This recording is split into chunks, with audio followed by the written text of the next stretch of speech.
First, open the seat and disconnect the main battery connector. Next, move to the front of the bike.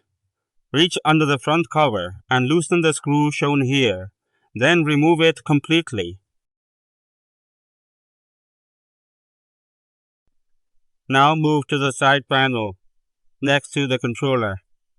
Remove the upper screw first, while holding the panel in place with your other hand. Remove the lower screw, then carefully pull the side panel away to expose the controller.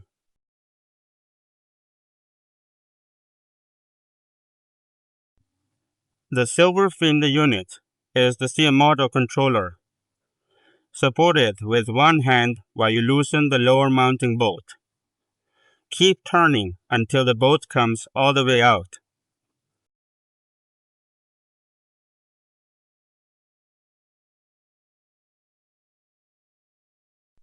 Next, remove the upper mounting bolt located beside the rear shock.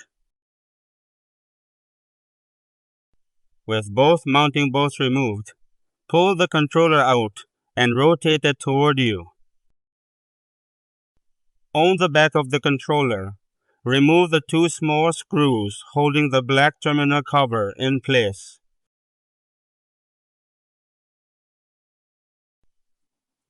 Lift off the terminal cover, then release the locking tab and unplug the white connector. The 5 color-coded cable connections are now exposed. Start by loosening the first terminal screw and lifting the ring terminal off the post. Move that wire aside, then continue to the next terminal. Remove each screw completely before lifting the matching ring terminal free.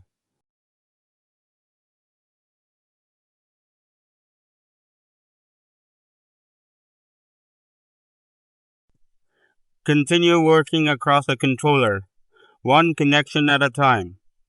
As each terminal comes loose, separate the wire from the controller. Now remove the last terminal screw and lift off the final ring terminal. Make sure all 5 cables are completely disconnected.